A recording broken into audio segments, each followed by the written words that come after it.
Comme ça, on va plus s'entendre. Et après, voilà, il y a le chat si vous voulez converser, si vous voulez dire des choses. Ouais. Bienvenue, bienvenue à tous vos messages. Alors, donc, bah voilà, en fait, un dimanche après-midi, nous nous sommes invités chez vous, Anissa et moi, et j'adore l'idée. Donc, c'est pour ça que je proposais l'idée du thé, du café, et voilà, bah, désolée pour ces quelques minutes de retard, mais en même temps, c'est la technique, et puis c'est pas très grave. Ce qui compte, c'est qu'on soit ensemble. J'espère que vous allez passer un bon moment. Euh, moi, je vais vous parler vraiment de mon expérience en tant que femme, hein. C'est pas la vérité, hein. Je vais vraiment me baser sur mon expérience. Qui je suis? Je suis Caroline Cansosro, je suis art thérapeute, psychopraticienne et énergéticienne. Voilà, donc je fais aussi des soins énergétiques sur les personnes et je fais des harmonisations de lieux. Mais là, c'est pas le sujet d'aujourd'hui. Le sujet d'aujourd'hui, c'est vraiment d'échanger sur la femme, hein, en fait. Voilà. Ok. Alors, ce qui est intéressant, c'est que c'est vrai que alors tu fais les nettoyages des lieux. Alors, c'est important de le dire parce que c'est comme ça qu'on s'est rencontrés avec Caroline. Parce que moi, je trouvais ça important de dire pourquoi je t'ai choisi pour animer ce thème. Parce que moi, j'accompagne des artisanes, mais je trouve ça hyper intéressant que des hommes se soient joints à nous aujourd'hui aussi pour mieux comprendre la femme. Parce que déjà, nous, on se comprend pas très bien en tant que femme parce que souvent, on ne se connaît pas en tant que femme.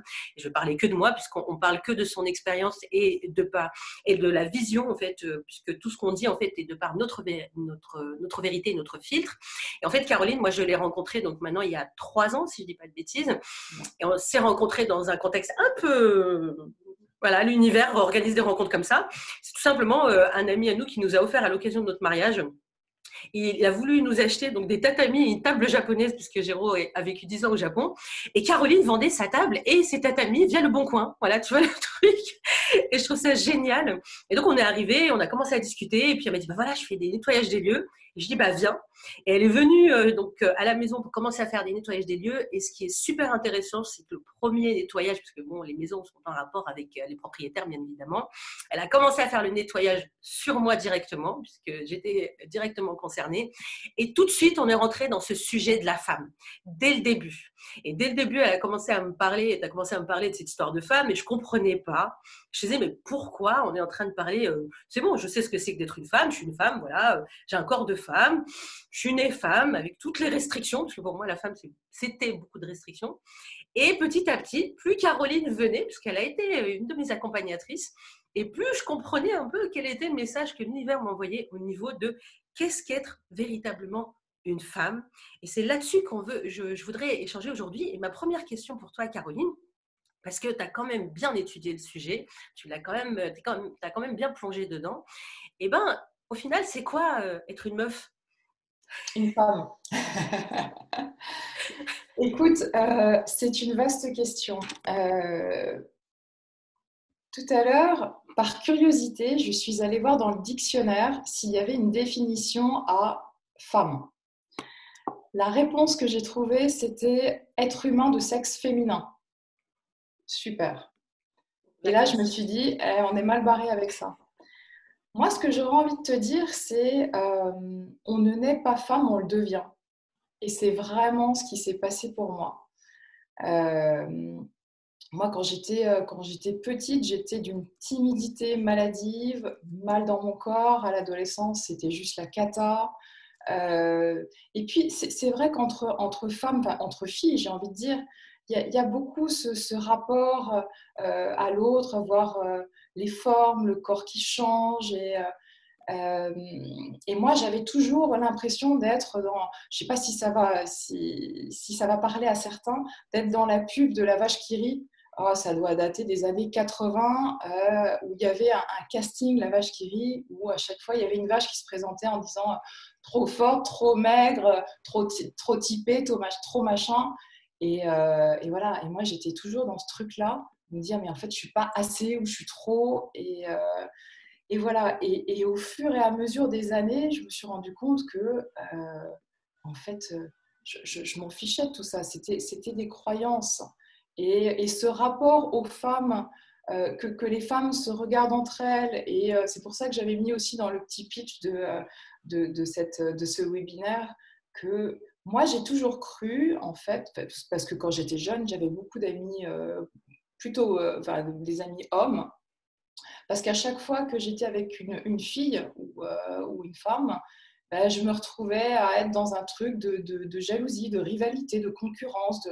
Et du coup, c'était jamais très sain, quoi. Et donc, moi, je me disais, les femmes, c'est pas pour moi, j'ai pas confiance. Donc, voilà, je préfère traîner avec des hommes. À l'époque, j'étais beaucoup plus garçon manqué parce qu'il y a aussi une époque, quand on devient fille, jeune femme, ben, on se cache. Je ne sais pas si vous vous souvenez, enfin, moi je me souviens qu'au lycée, je mettais des cols roulés jusque-là, je mettais des pulls sur mes jeans pour cacher mes fesses. Enfin, évidemment, ça, les hommes ne le savent pas, mais la femme, avant de devenir femme, se cache parce qu'elle n'ose pas se montrer. Parce qu'il y a aussi, évidemment, ce regard de l'homme sur elle, et c'est pas simple de l'assumer, ce regard de l'homme. Parce qu'une femme, elle va se dire, en étant femme, j'ai pu aussi expérimenter ça. Parfois, quand je m'habille de façon un peu plus féminine, eh ben, je me balade dans la rue et je sens le regard des hommes sur moi. Et je me dis, OK, comment je le gère ça?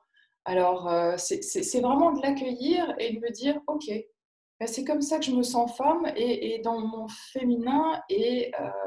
Voilà, en fait, je laisse juste glisser le regard. Après, il y a différents regards, évidemment, hein, mais ce n'est pas toujours évident, justement, d'être femme dans notre monde aujourd'hui et de se sentir vraiment femme. Et du coup, parce que moi, ce dont je me rends compte, en tout cas avec les femmes que j'accompagne, puisque bon, j'ai pas compris pourquoi on m'avait dit d'accompagner des femmes, maintenant je le comprends mieux, et ben c'est qu'en fait, on sait pas qu'on est une femme, en fait. C'est-à-dire que moi, je suis née en tant que femme, pour moi, bon, bah, je me suis jamais posé la question de ce que c'est qu'être une femme, en fait, j'ai envie de te dire. C'est juste quand j'ai commencé à avoir bah, ton regard, quand tu as commencé à me dire, voilà, bah, en fait, non, va plus en toi en tant que femme. Et en fait, je m'étais jamais posé la question.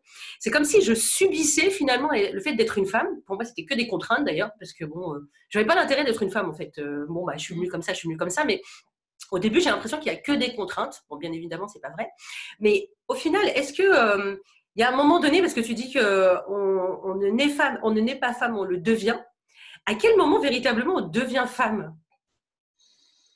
Eh bien, moi, ça fait pas si longtemps, ça fait pas si longtemps pour te le dire. Ça fait pas si longtemps. Écoute, je pense que il y a aussi vraiment une façon de s'accepter.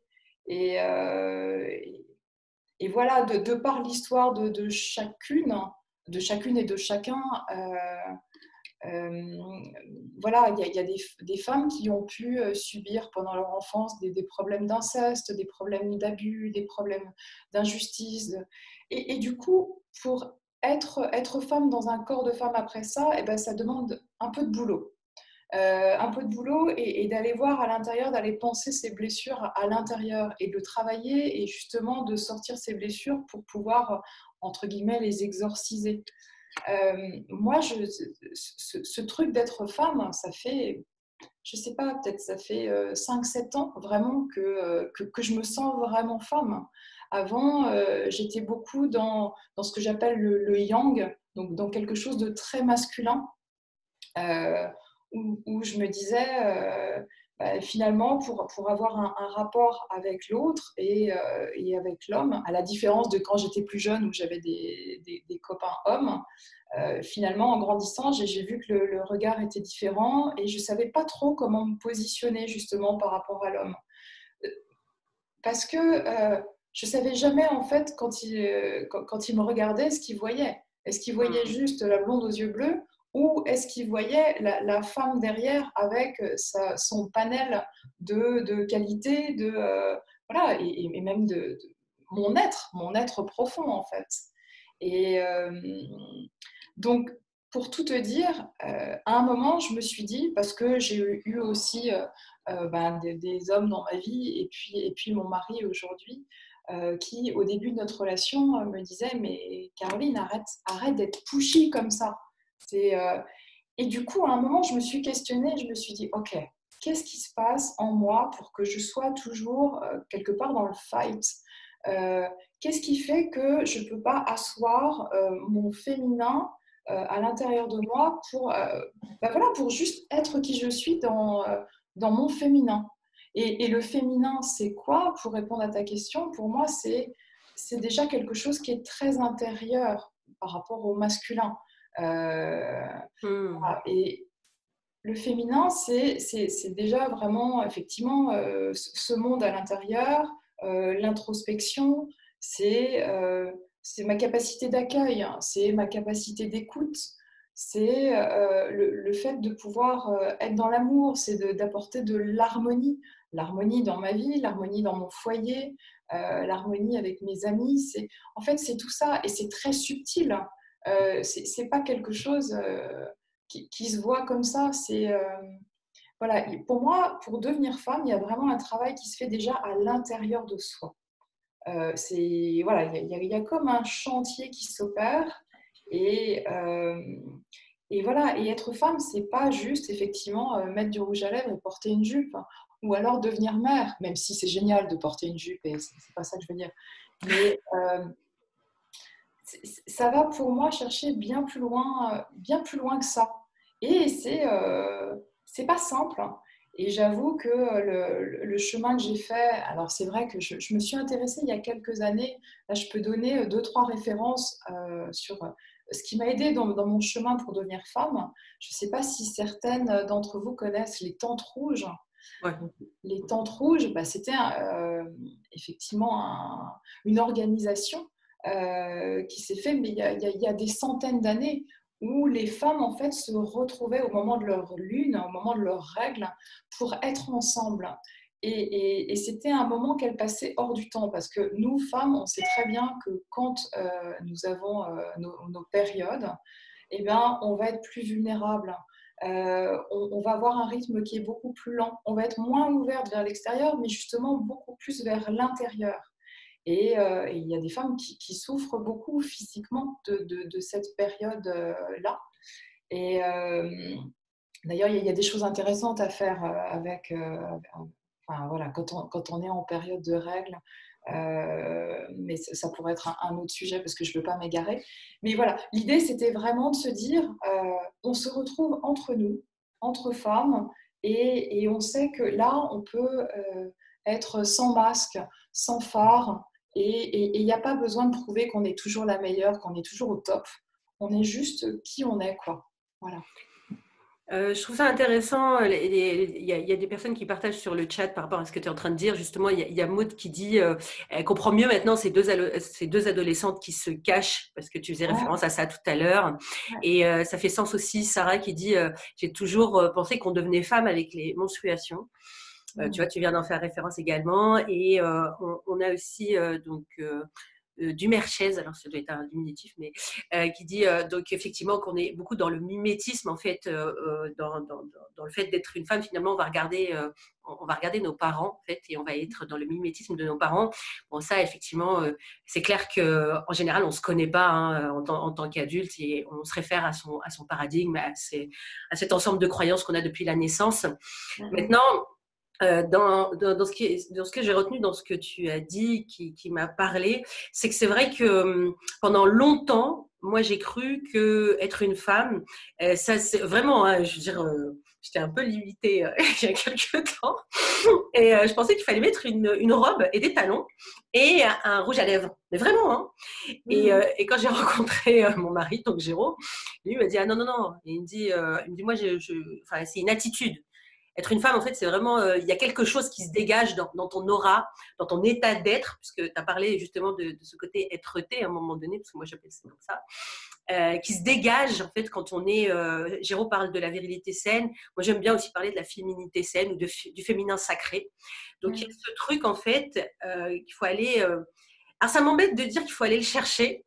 Mais effectivement, comme il faut le devenir, parce que comme disait donc comme il disait dans le commentaire, puisqu'on est un petit peu le reflet, peut-être le calque ou le mimétisme de nos parents, bah, à quel moment, en fait, déjà, comment je fais pour me rendre compte que je ne suis pas femme? Parce que ça aussi, il n'y a que dans les réunions que moi j'ai faites, on va dire, un petit peu ces réunions de femmes dans dans les cercles de femmes, quand on discute et que d'autres femmes osent dire « Ah ouais, non, mais moi, je me sens pas femme ou je me sens pas très féminine, etc. » Il y a que là qu'on se rend compte qu'on n'est pas toute seule au final, tu vois.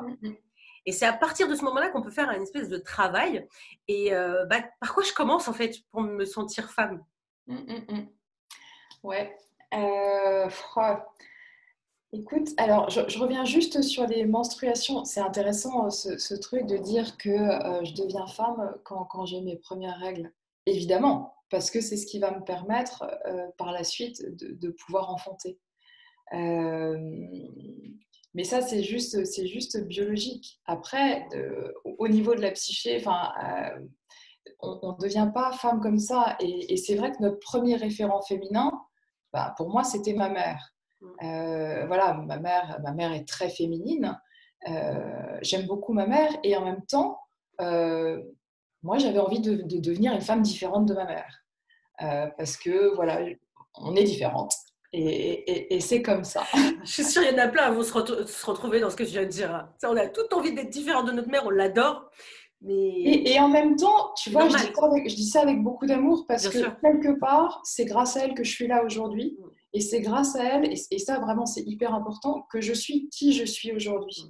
Même si j'ai pris le contre-pied, même si, et moi je bénis ma mère pour ça, même si peut-être qu'à plein de moments j'aurais voulu avoir une maman différente. Mais voilà, aujourd'hui elle est qui elle est, je suis qui je suis, et c'est voilà, je fais juste passer le message en sous-marin. Moi aussi, je t'aime, maman. Voilà, si tu regardes cette vidéo, je t'aime. Et on l'appelle Mima Calo parce qu'elle a des fleurs dans les cheveux et tout ça. Enfin bref, voilà. Voilà, Dédicace, maman. donc du coup, par rapport à ta question, c'était quoi? Donc, tu étais en train de parler donc, justement du fait d'avoir ces règles, mais ça ne fait pas de toi donc, une femme. Et aussi, effectivement, le fait que toi, on se réfère effectivement à sa mère, mais que pour autant, on a envie d'être différente de sa mère. Et au final, donc, comment j'entreprends ce travail de devenir une femme alors? À quel moment? Puisque c'est pas quand j'ai mes règles, c'est pas être le clone de ma mère. Donc, au final, à quoi je vais me référer en fait pour savoir que je suis une femme? C'est quoi? Écoute, moi je pense que ce qui s'est passé pour moi, c'est d'avoir ce fameux électrochoc de me dire à un moment, ok, j'ai le physique d'une femme, mais à l'intérieur, il y avait cette espèce de truc où, comme je disais précédemment, je me sentais en lutte. Il y avait un truc, voilà, contre les hommes, et donc certainement quelque chose à aller penser à l'intérieur.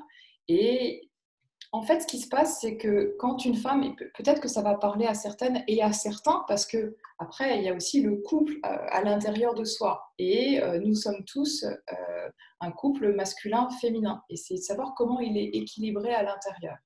Donc, moi, quand j'étais trop dans mon masculin, en fait, mon féminin était étouffé. Et quand je me retrouvais face à un homme, que ce soit mon compagnon ou, enfin, surtout mon compagnon, eh ben, lui ne pouvait pas prendre sa place d'homme, puisque moi, j'étais trop déjà dans le masculin.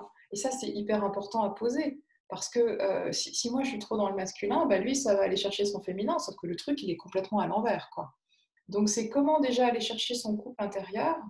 Et ce qui me paraît essentiel, c'est de dire, pour être femme aujourd'hui, j'ai besoin d'avoir un masculin en moi qui soit posé, mais un masculin qui soit à sa juste place.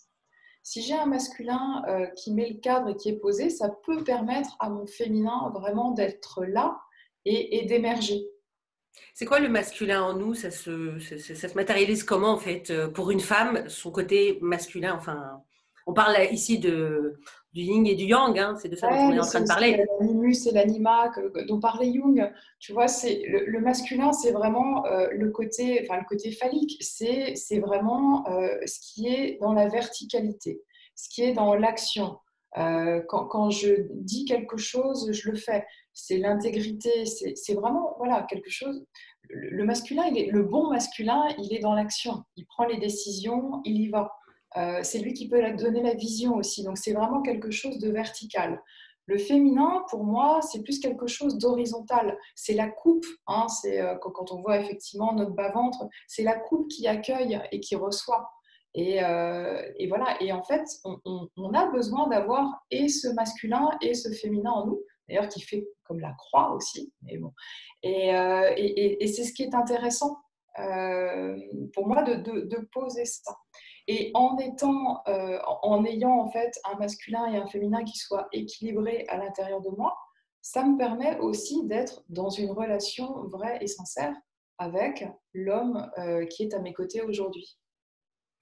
Ça, en fait, là, on touche quelque chose qui commence à me titiller parce que je sais que bon nombre de femmes, et moi j'étais comme ça il y a quelques années, j'étais vraiment dans mon masculin. Voilà, parce que le truc, c'est j'avais l'impression de devoir véritablement occuper plein de rôles. Donc, il fallait que je sois et à l'extérieur et à l'intérieur. C'est-à-dire que ma vie professionnelle faisait qu'il fallait que je sois forte, il fallait que j'ai ce côté égalitaire avec les hommes en termes d'énergie. Hein, je ne parle pas en termes d'égalité des sexes, etc.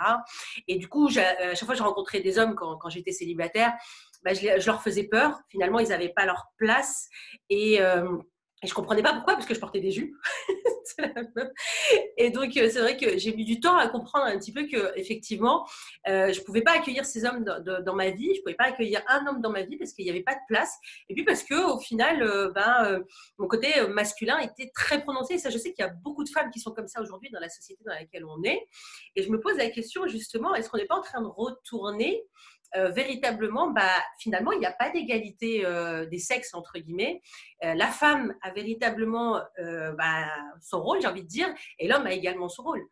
Enfin, est-ce qu'on n'est pas en train de revenir à quelque chose comme ça pour retrouver l'équilibre? Parce qu'au final, il y a beaucoup d'hommes qui ne trouvent pas leur place, il y a beaucoup de femmes qui ne trouvent pas leur place, et du coup, le couple se trouve un peu déséquilibré parce que au sein du couple, on est un petit peu, ce que tu disais, on ne trouve pas sa place, Beaucoup quoi. est chahuté.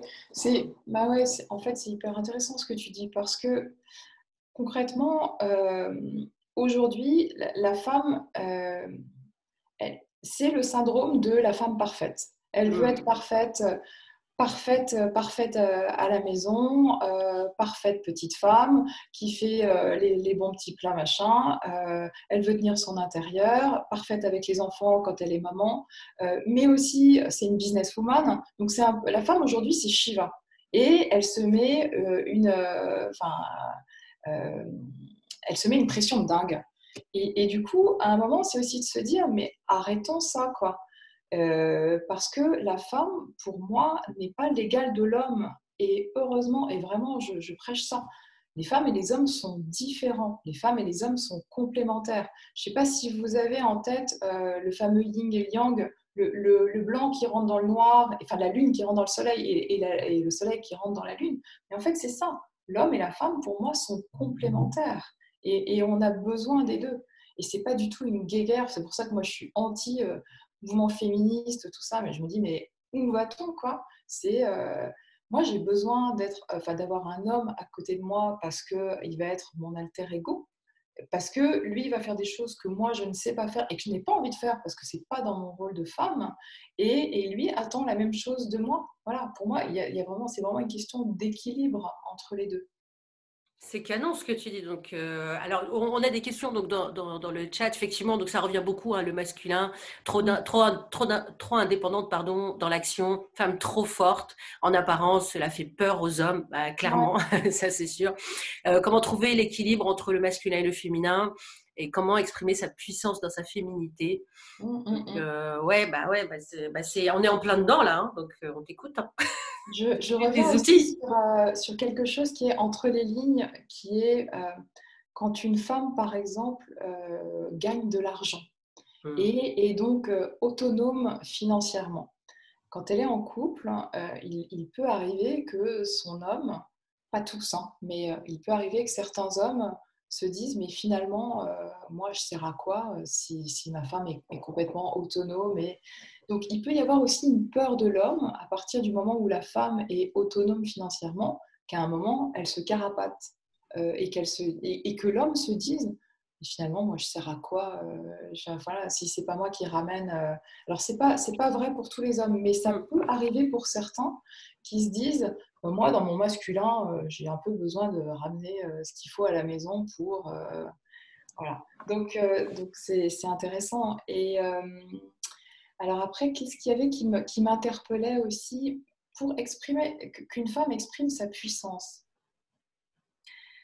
Mais pour moi, c'est super subtil, hein. C'est pas exprimé. Alors justement, pour moi, il y a vraiment une différence entre puissance et pouvoir. Mm. La puissance, c'est vraiment quelque chose qui émane. C'est quelque chose qui va se voir quand une femme est vraiment dans son féminin.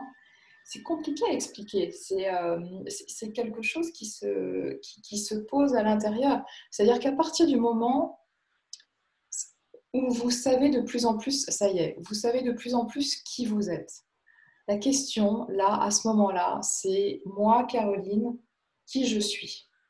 À partir du moment où je sais qui je suis, ben, déjà, ça va me permettre d'être bien dans mes pompes. Ça veut dire qu'aujourd'hui, je sais qui je sais que je suis à ma place et je sais ce que j'ai à faire dans ce monde pour être au service et pour être utile. Donc peut-être que pour être dans ma puissance, le job à faire, c'est de savoir qui je suis. Donc qui je suis, c'est mon identité.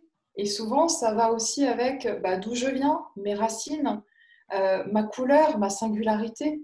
Qu'est-ce qui fait par rapport à tout ce que j'ai vécu de ma naissance, voire de avant ma naissance jusqu'à aujourd'hui, qui fait que je suis la femme que je suis aujourd'hui.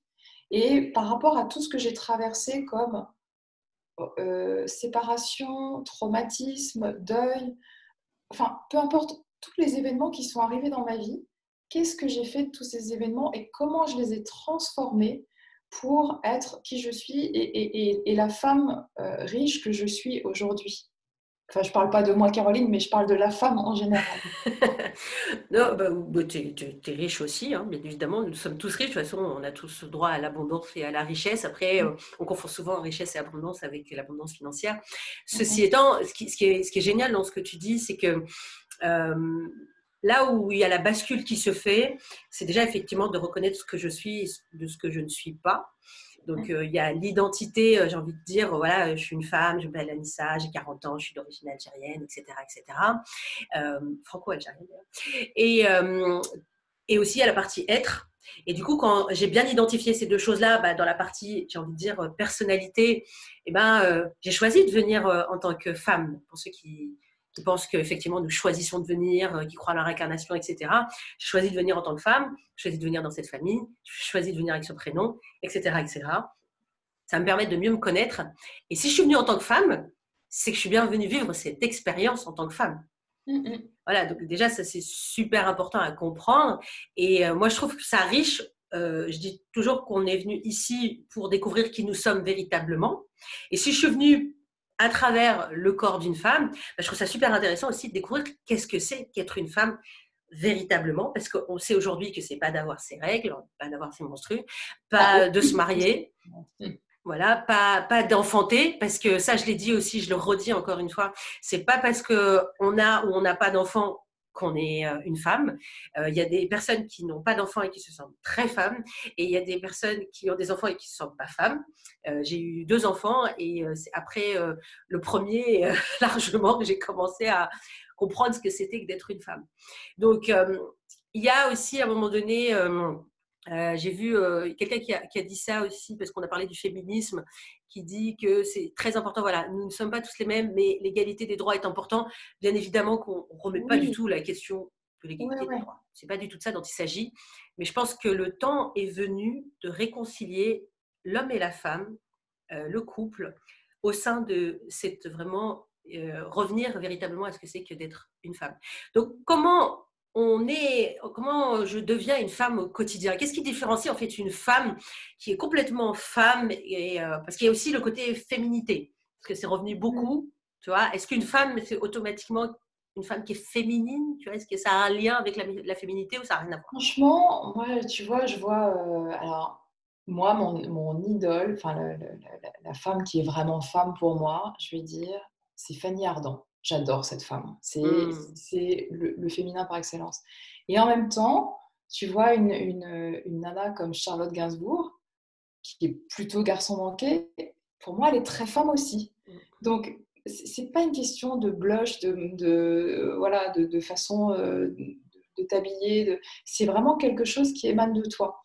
Et pour revenir sur l'histoire de la puissance, comment voilà, qu'une femme soit dans sa puissance, moi, peut-être que je viendrais vous interpeller sur, OK, aujourd'hui, vous, femmes qui êtes là, vous avez effectivement quelque part décidé de venir dans un corps de femme.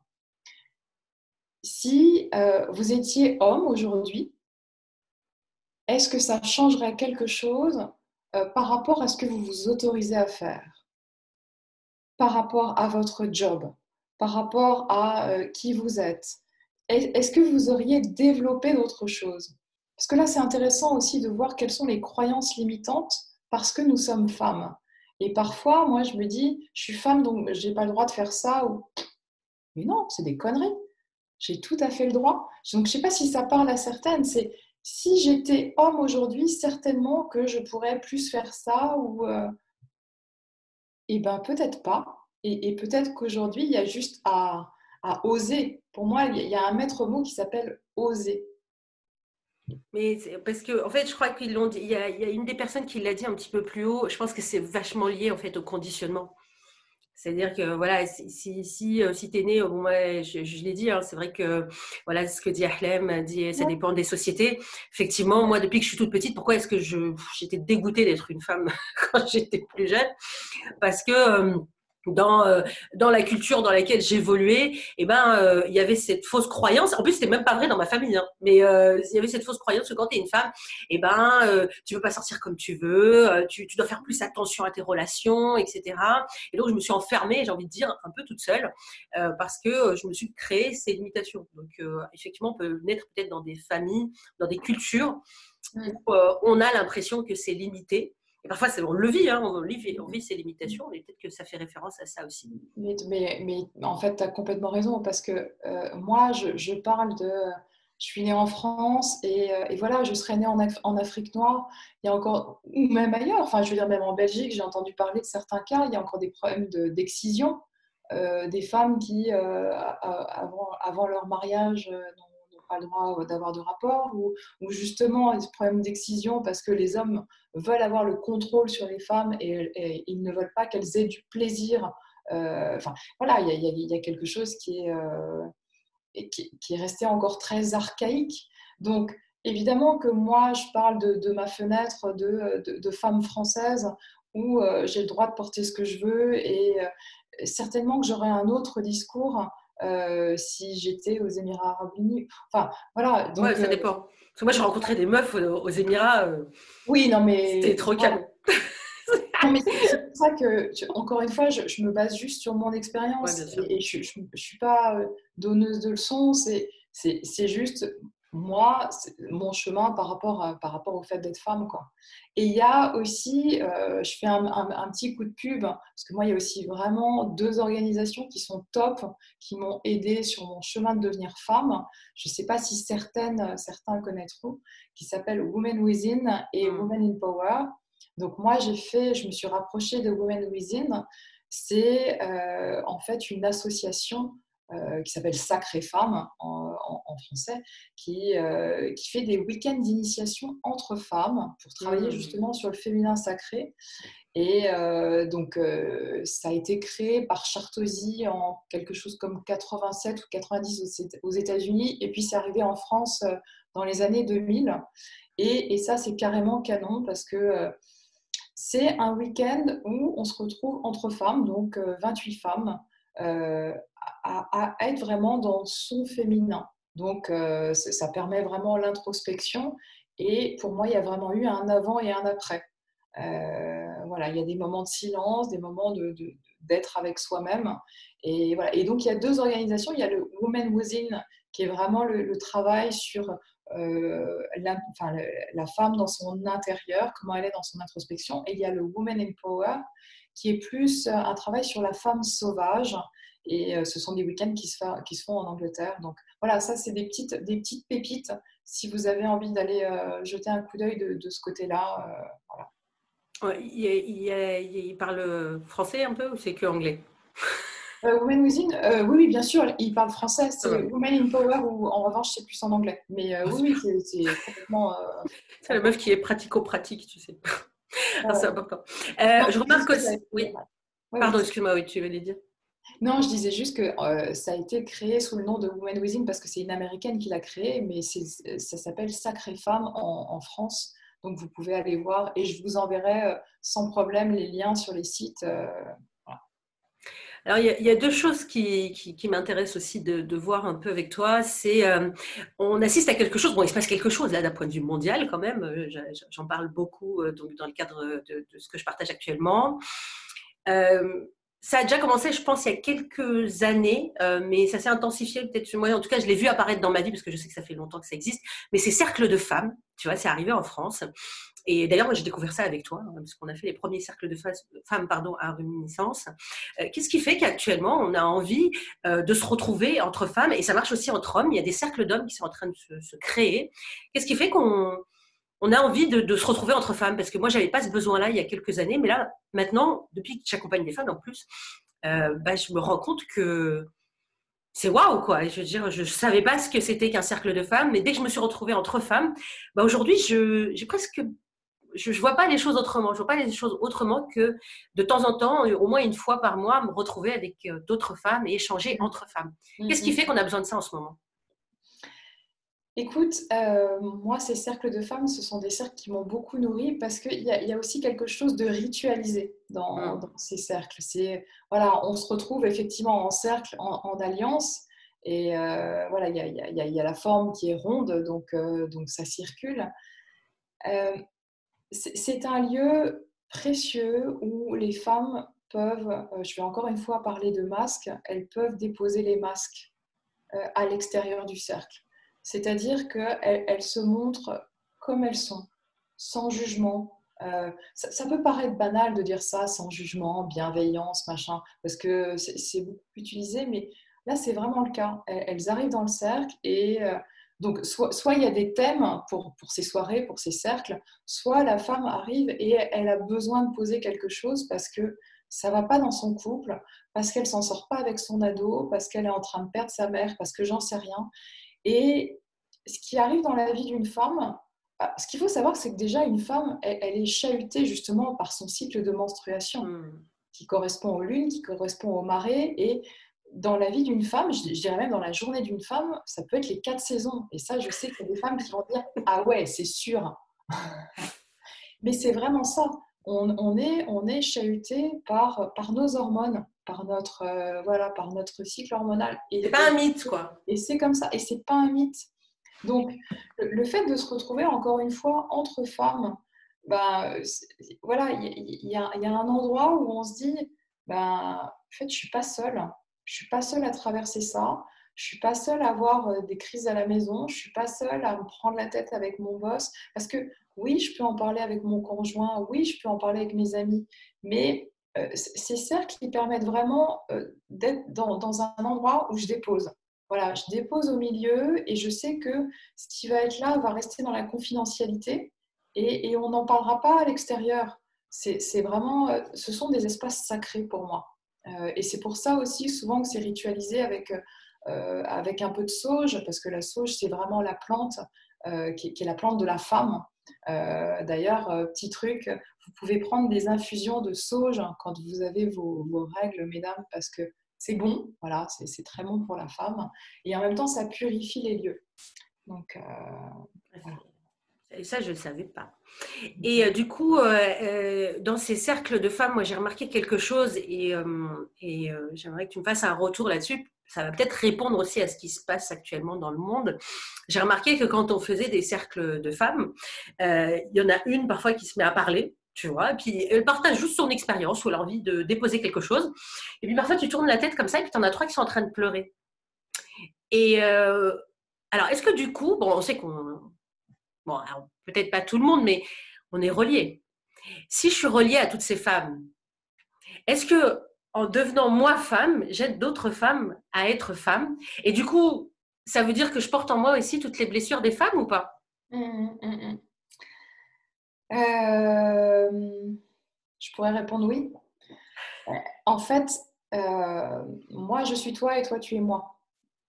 concrètement, peu importe le passé qu'on a eu, il y a des égrégores, voilà, les femmes ont été blessées. Alors attention, hein, les hommes aussi Oui. ont été blessés. Hein. Je ne dis pas qu'il n'y a que les femmes. Je sais aussi que voilà, les hommes souffrent de violences conjugales. Voilà. Mais là, je suis plus axée sur la femme aujourd'hui.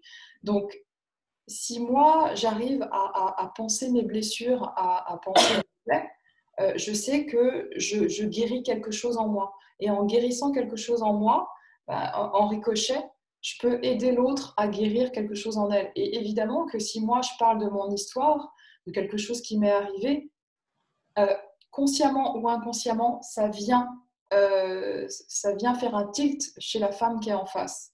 Même si son histoire a été quelque peu différente, mais il y a quelque chose de par sa lignée, de par quelque chose qu'elle a pu avoir du transgénérationnel, de par, voilà, j'en sais rien, mais en tout cas, je sais que moi, vraiment, en me guérissant, je peux accompagner les autres femmes et je peux guérir la femme qui est en face, la femme qui est en miroir, parce que nous sommes aussi beaucoup en miroir. Et c'est pas une question de couleur de peau, c'est pas une question. Pour moi, la femme, c'est la femme. La femme, elle est. Nous sommes une et nous sommes toutes en même temps. Ouais, clairement. Et du coup, je suis obligée d'aborder une question qui est très importante, en tout cas en tant que femme, parce que je reçois beaucoup de femmes en privé, et toi aussi d'ailleurs. Et il y a cette notion, alors, il y a enfin, pour celles que je reçois, parce qu'elles sont peut-être aussi à mon image, il y a un gros problème au niveau de la sexualité en tant que femme. Ou en tout cas, j'ai découvert, et j'en parle dans mes groupes d'artisanes, je les ai invités à aller regarder cette fameuse émission qui est sur Netflix qui s'appelle The Goop Labs, je crois que c'est ça, avec Gwyneth Paltrow, qui parle du plaisir au féminin, le plaisir en solo au féminin. Et il y a beaucoup de femmes qui sont blessées en fait dans leur intimité, dans leur sexualité. Et ça, aujourd'hui, comment je fais finalement pour m'ouvrir un peu plus au niveau de moi-même? Parce que entre les croyances limitantes et les blessures physiques, parce que beaucoup d'entre nous quand même souffrent ou ont souffert dans leur chair, et parfois c'est des blocages que nous on met en place, hein. Encore une fois, c'est pas forcément l'autre qui nous a blessés, mais c'est nous, en nous dénigrant, en ne nous connaissant pas, etc. Comment je peux faire pour m'ouvrir plus à l'autre et avoir une sexualité épanouie avec l'autre, avec soi-même et avec l'autre? Merci de venir sur ce sujet parce que ça me paraît essentiel. Je pense que la femme, pas toutes les femmes, mais beaucoup de femmes, pendant de nombreuses années, se sont dit qu'elles devaient satisfaire l'homme et être au service de l'homme, de sa jouissance. Et elles, plaisir ou pas, c'était pas important, c'était peut-être même pas dans leur, voilà, dans leur idée. Et puis, en vieillissant, en devenant plus mature, elles se rendent compte qu'elles aussi, finalement, elles peuvent avoir droit à la jouissance, à se dire qu'elles peuvent s'autoriser à avoir du plaisir. Yes, enfin. Et pas juste de se dire je fais ça pour satisfaire mon homme ou pour satisfaire l'homme, en fait, pour pas qu'il aille voir ailleurs. Parce qu'il y a toutes les croyances derrière. Hein. C'est je fais ça avec mon homme pour pas qu'il aille voir une autre femme, pour être sûr qu'il soit bien à la maison. Et voilà, donc après, je pense que certaines se reconnaîtront. Et à un moment, c'est aussi de se dire ok, mais moi, en tant que femme, dans mon corps de femme, est-ce que j'ai pas le droit à la jouissance aussi? Est-ce que j'ai pas le droit de m'autoriser à avoir du plaisir? Et c'est vrai que pour m'être aussi intéressée à ça, mais encore une fois, c'est tout un chemin parce qu'il faut être prêt à ça. Euh, de par l'histoire de chacune, voilà, de par ce que chacune a vécu, que ce soit sa première relation sexuelle, s'il y a eu après des problèmes de fausse couche, d'avortement. Enfin, il y a aussi toutes ces choses-là. C'est comment déjà je me réconcilie avec mon corps, comment je me réconcilie avec mon sexe. Je vous invite aussi à aller voir Miranda Gray qui a fait des super méditations de l'utérus. Je ne peux pas ne pas en parler. Aussi Daniel Flomenbaum qui a écrit un livre qui est topissime pour les femmes, qui s'appelle Femmes désirées, femmes désirantes. En tant que femme, vous ne pouvez pas ne pas le lire, vraiment. Et une autre pratique qui est géniale pour les femmes qui ont du mal à avoir du plaisir. C'est pas parce qu'elles n'aiment pas leur homme, mais c'est juste qu'elles ont du mal à avoir du plaisir. Je vous invite à aller rencontrer les œufs de yoni. Ouais. Les œufs Ouais. de yoni. Alors, pour celles qui ne savent pas ce que c'est, les œufs de yoni, ce sont donc des petits œufs. Il y a 3 tailles différentes. La première, comment dire, euh, déjà, rencontrer un œuf, c'est déjà le choisir parce que les œufs sont dans des pierres particulières. Pierre de jade, pierre de quartz, pierre de cristal, pierre de... Enfin, voilà.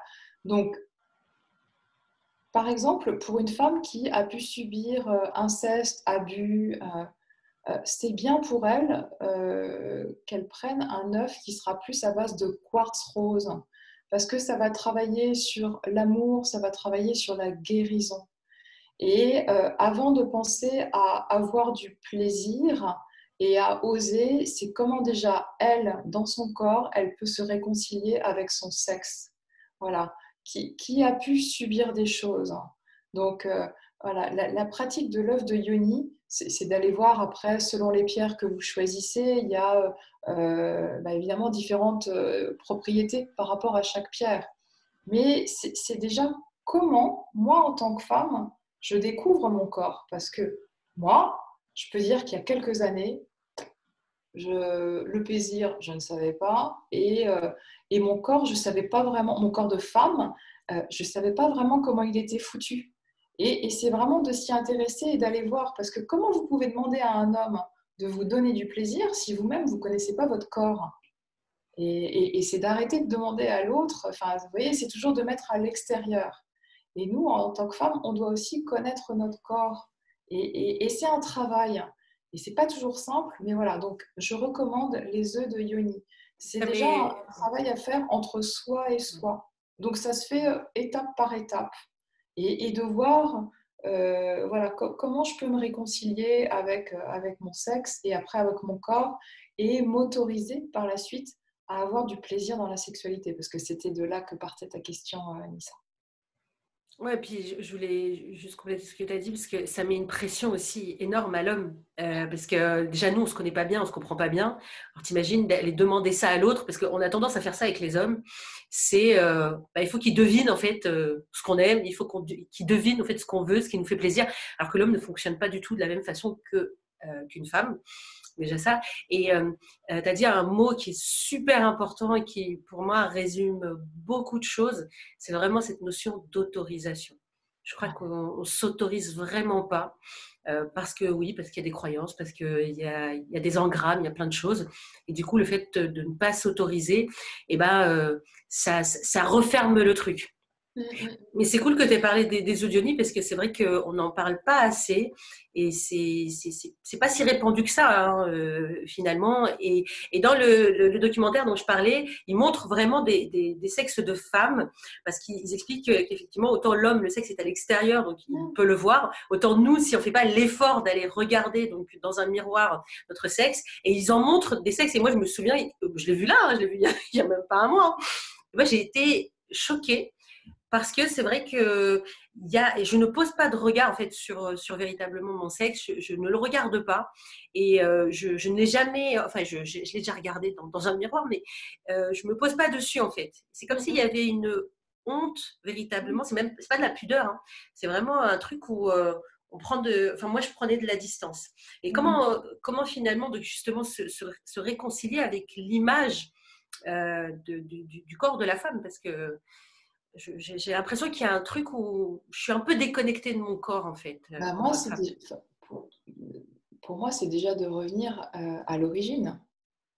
Un bébé arrive par le sexe de la femme. Et c'est la source. Et après, c'est comment te reconnecter à ton sexe. Moi, je ne vais pas parler de masturbation, je vais plus parler d'aller découvrir, tu vois, d'aller découvrir, mais ça peut être aussi par des caresses. Euh, juste, ouais, comme une exploratrice, comme si c'était un jeu. Pour les personnes qui ne s'autorisent pas, eh ben, jouer.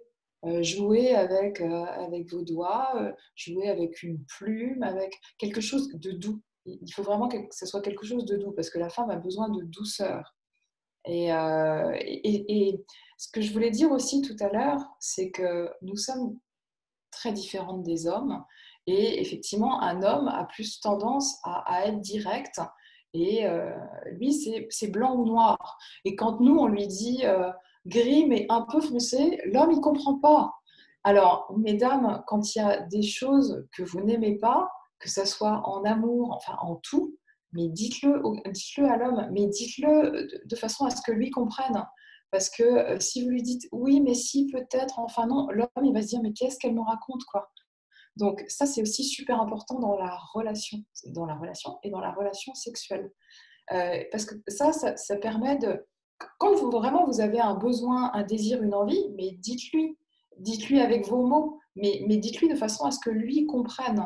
Parce que sinon, il ne comprend pas, il passe à côté. Et lui, il se dit, mais en fait, je ne comprends pas ce qu'elle veut. Et elle se dit, mais en fait, il ne comprend pas. Voilà. Et en fait, vous passez à côté. Et donc, pour revenir à mieux se connaître et mieux connaître ses parties intimes, ben, en fait, c'est juste d'aller découvrir, d'aller explorer comment on est foutu. Et effectivement, c'est tout à l'intérieur chez nous, donc à la différence de l'homme. Et il y a quelque chose d'intime. Et plus vous allez aller à l'intérieur et voir comment vous êtes et à quoi vous réagissez, plus en fait vous allez inviter l'homme et lui dire ben, ce que vous aimez, ce que vous n'aimez pas, et l'homme va être même rassuré de ça, parce qu'il sera guidé. Il n'aura pas toujours à deviner, parce que effectivement, on lui met une pression de malade en lui disant bah, t'as qu'à ou machin, ou débrouille-toi. En gros c'est débrouille-toi. Donne-moi du plaisir. Démerde-toi. Voilà, c'est ça. Et l'homme se donne déjà aussi beaucoup de pression, donc c'est bien si on lui en enlève un peu de ce côté-là, quoi. Il y a aussi un truc qui m'est apparu qui est essentiel, c'est que je crois qu'on ne s'autorise pas, alors encore plus au niveau du corps, parce qu'il y a, il y a cette notion de culpabilité. Alors, je ne sais pas ce que vous en pensez dans le chat. Si vous avez des questions, d'ailleurs, posez-les dès maintenant. Comme ça, on pourra y répondre avec Caroline, enfin surtout Caroline, d'ailleurs.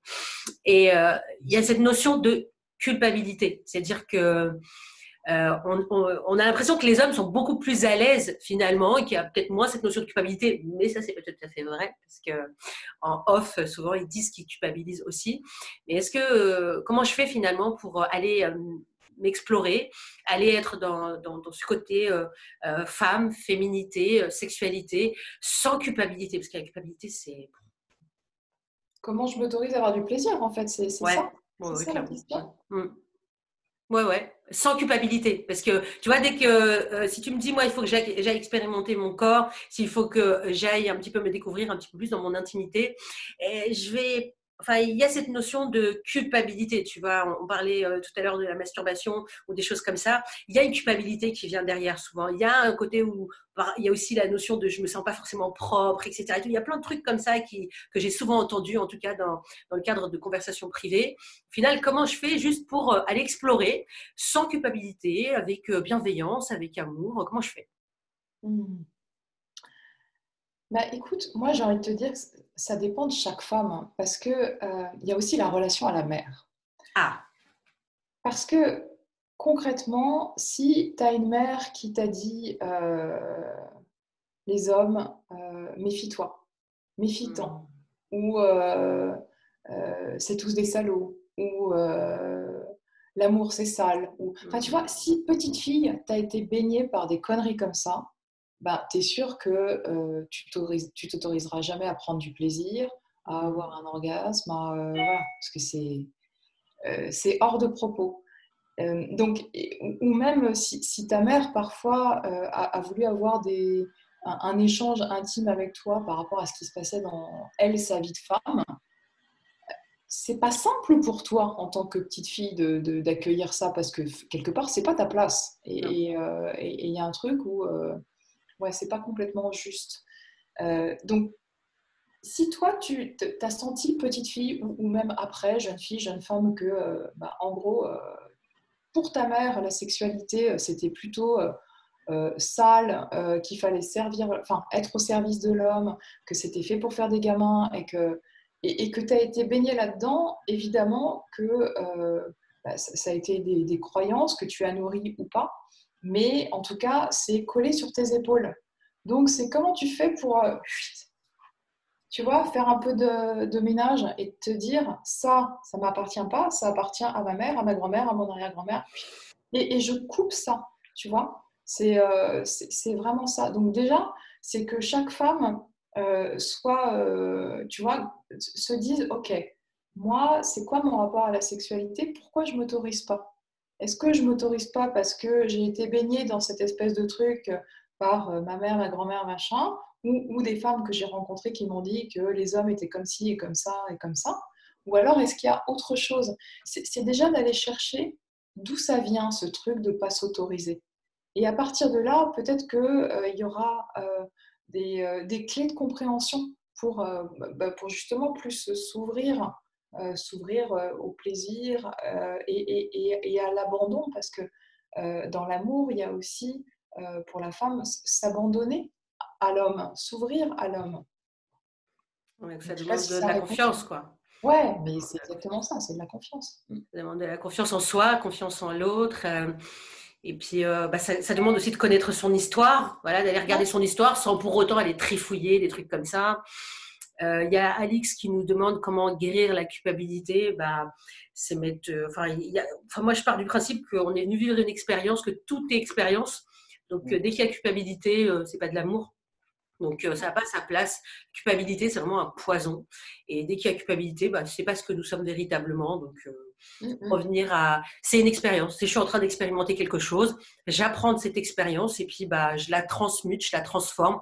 Si je me suis trompée ou si… parce que bon, qu'est-ce que se tromper aussi si ce n'est juste d'apprendre quelque chose de nouveau dans cette Toute école de la vie. expérience, ouais, ouais.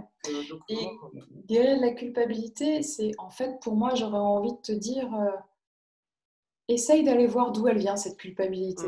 Tu vois? Si tu trouves la cause racine, si tu trouves l'origine, tu auras peut-être déjà une clé de compréhension. Est-ce que ça vient de ta famille? Est-ce que ça vient de croyances? Est-ce que ça vient d'histoires passées? En fait, c'est juste ça que j'ai envie de te dire.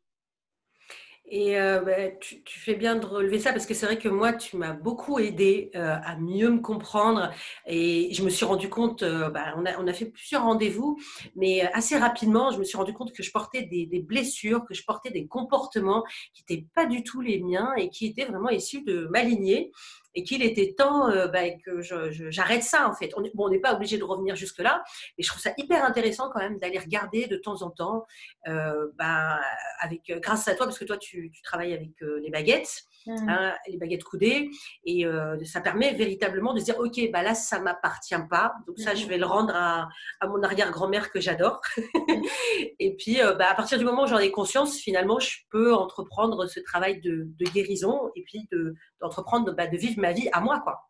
ouais. C'est exactement ça. Ce que tu dis me fait penser, Anissa, à un travail qui est top pour les femmes, pour les hommes aussi, mais c'est d'aller jeter un œil sur votre arbre généalogique et encore plus d'aller jeter un œil, enfin, sur ce qu'on appelle, d'ailleurs c'est Daniel Flumenbaum qui en parle, l'arbre gynécologique. Hmm. Ça, en fait, ce qui est intéressant d'aller voir dans votre histoire, s'il y a des phénomènes qui se répètent, d'enfants morts-nés, de fausses couches, d'avortements, d'abus, d'inceste. Et ça, vraiment, ça peut vous donner aussi des clés de compréhension sur votre histoire, sur ce qui se répète. Et comme tu disais juste avant, Anissa, il y a effectivement des choses dans le transgénérationnel qui peuvent parfois se répéter et se cascader de mère en fille. Donc à un moment, c'est aussi d'aller se dire, OK, là, sur 4 générations, il y a eu 4 divorces ou 4 machins, enfin peu importe.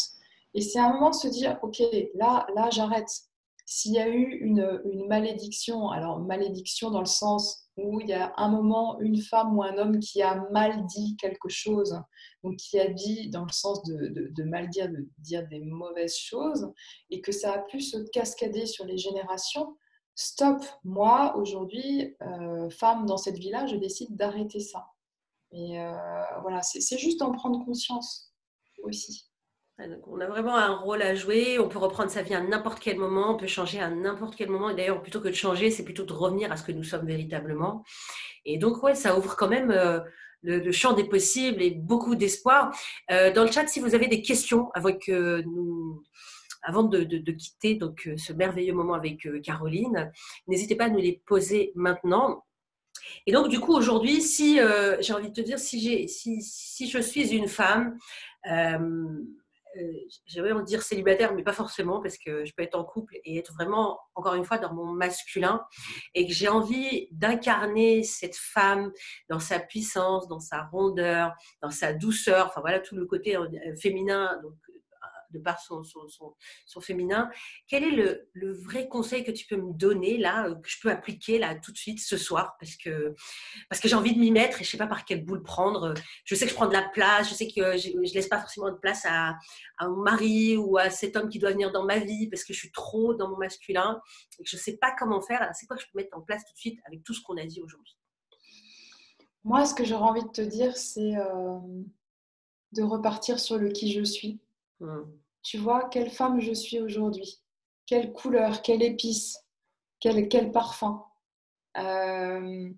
C'est-à-dire que plus tu vas te connaître, plus tu vas connaître qui tu es et plus tu pourras contribuer au monde. C'est-à-dire contribuer au monde, c'est déjà dans ton couple, avec tes enfants, avec tes amis, dans ton job.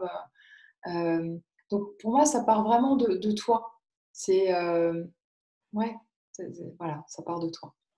Le fameux qui je suis. D'ailleurs, c'est un exercice que je donne de temps en temps à mes patientes ou quand je suis en stage, le fameux qui suis-je. Et voilà, quand les personnes se mettent par deux, et il y a un exercice où c'est qui suis-je. Et d'ailleurs, vous pouvez le faire, vous, derrière vos écrans, de dire, OK, si on pose la question demain, ou là, qui suis-je? Qu'est-ce que j'ai envie de répondre? Et ça, déjà, c'est un début de réponse. Waouh, vous avez 4 heures, les amis. Allez, ou toute la vie pour. C'est hyper puissant. Julie nous pose la question de savoir, c'est compliqué de se renseigner sur la chaîne écologique si nous n'avons plus ces personnes en vie pour en parler.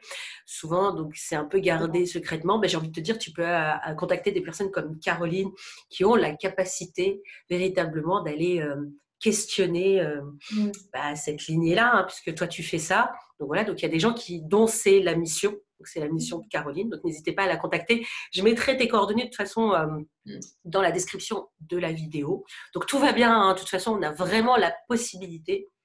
Non, mais peut-être déjà d'en parler si vos mamans sont encore vivantes ou s'il y en a pour qui les grands-mères sont encore vivantes. C'est vrai que c'est pas des sujets simples, je suis d'accord. Ça demande un peu de courage d'en parler. Et en même temps, parfois, il peut arriver que ça libère des choses. Ça peut même libérer des secrets de famille.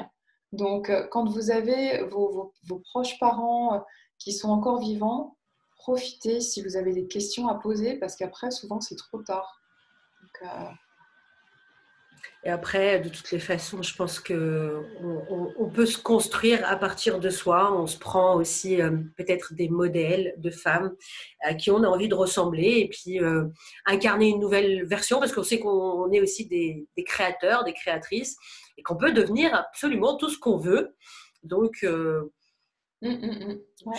donc voilà, on peut se lâcher aussi. Hein, voilà, Ouais, c'est faire le meilleur, voilà, donner la meilleure version de soi-même. C'est souvent toi d'ailleurs qui dis ça. Et, et voilà, et l'idée, c'est pas d'être parfaite, c'est sortir de ce truc de la femme parfaite parce que ça sert à rien. Et on est juste, en fait, j'ai envie de dire, on est juste parfaite comme on est. Ouais, Et, ça j'aime bien ça. et j'ai aussi envie d'ajouter que la première condition de la confiance et de la confiance en soi, c'est l'amour de soi. Et c'est comment, alors c'est un gros taf, hein, mais c'est comment petit à petit je peux plus m'aimer moi-même.